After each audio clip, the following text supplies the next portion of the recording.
Radhe Radhe everyone. तो चलिए आज शुरू करते हैं अगला अध्याय, माघ मास अध्याय 19। आगे कहानी इस प्रकार है। वह पांचों कन्याएं इस प्रकार विलाप करती हुई बहुत देर प्रतीक्षा करके अपने घर लौटे। जब घर में आई तो माताओं ने कहा कि इतना विलम्ब तुमने क्यों किया। कन्याओं ने कहा कि हम किन्नरियों के साथ क्रीड़ा करती हुई सरोवर पर बैठी थी और कहने लगी कि आज हम थक गई हैं। वशिष्ठ जी कहने लगे, इस प्रकार आशय को छुपाकर वह विदे की मारी पड़ गई। उन्होंने घर में आकर किसी प्रकार की क्रीड़ा नहीं करी। वह रात्रि उनको एक युग के समान बीती। सूर्यनारायण के उदय होते ही अपने आप को जीवित मानते हुए माताओं की आज्ञा लेकर गौरी पूजन करने के लिए चली गई। उसी समय ब्राह्मण भी स्नान करके उसी सरोवर में आया। उसके आते ही कन्याओं ने कहा, वाह वाह।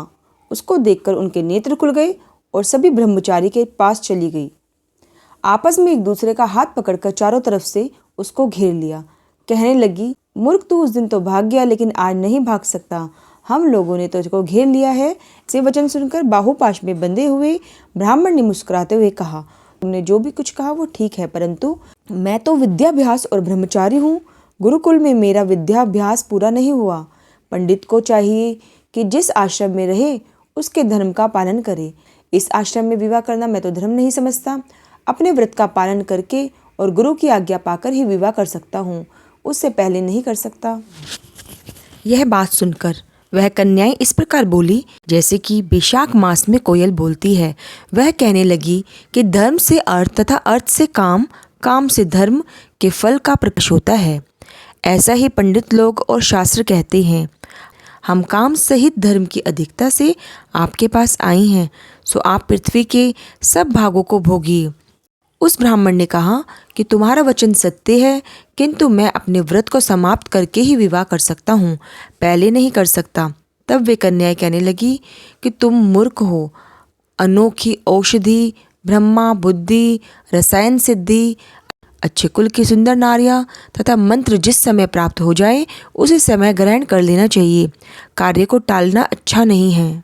केवल भाग्य वाले पुरुष ही प्रेम से पूर्ण अच्छे कुल से उत्पन्न स्वयंवर चाहने वाली कन्याओं को प्राप्त होते हैं। कहाँ हम अनोखी नारियां, कहाँ आप तपस्वी बालक। यह बेमेल का मेल मिलाने में विधाता की चतुराई ही है। आप हम लोगों के साथ गंधर्व विवाह कर लें। इनके ऐसे वचन सुनकर उस धर्मात्मा ब्राह्मण ने कहा कि व्रती रहकर इस समय विवाह नहीं करूँगा, मैं स्वयंवर की इच्छा नहीं करता। इस प्रकार से वचन सुनकर उन्होंने एक दूसरे का हाथ छोड़कर उसको पकड़ लिया। सुशील और सुरस्वरा ने उनकी भुजाएं पकड़ ली। सुतारा ने आलिंगन किया और चंद्रिका ने उसका मुख चूम लिया।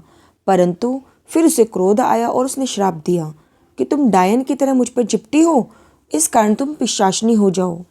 ऐसे श्राप देते ही वह छोड़कर उसको अलग खड़ी हो गई। उन्होंने कहा कि हम निरपराधी हैं, हम निरपराधियों को वृथा क्यों श्राप दिया। तुम्हारी इस धर्म ज्ञाता पर धिक्कार है। प्रेम करने वाले से बुराई करने वाले का सुख दोनों लोकों में नष्ट हो जाता है, इसलिए तुम भी हम लोगों के साथ पिशाच हो जाओ। तब वे आपस के क्रोध से उस सरोवर पर पिशाच पिशाचनी हो गए और बस पिशाच पिशाचनी कठिन शब्दों से चिल्लाते हुए अपने कर्मों को भोगने लगे। वशिष्ठ जी कहने लगे कि हे राजन, इस प्रकार वह पिशाच उस सरोवर के इधर उधर फिरते रहे। बहुत समय पश्चात मुनियों में श्रेष्ठ लोमश ऋषि पौष शुक्ला चतुर्दशी को उस अच्छे सरोवर पर स्नान करने के लिए आए। क्षुधा से दुखी इन पिशाचों ने उनको देखा तो उनकी हत्या करने के लिए गोल बांधकर उनके चारों तरफ से घेर लिया। वेदनिधि ब्रह्मा भी वहां पर आ गए तथा उन्होंने लोमश ऋषि को प्रणाम किया। वे पिशाच ऋषि के तेज के सामने ठहर न सके और दूर जाकर खड़े हो गए। वेदनिधि हाथ जोड़कर लोमश ऋषि से कहने लगे कि भाग्य से ही ऋषियों के दर्शन होते हैं। फिर उन्होंने गंधर्व कन्या और अपने पुत्र का परिचय देकर सब वृतांत सुनाया और कहा कि हे मुनीश्वर, यह सब ही श्राप मोहित होकर आपके सम्मुख खड़े हैं।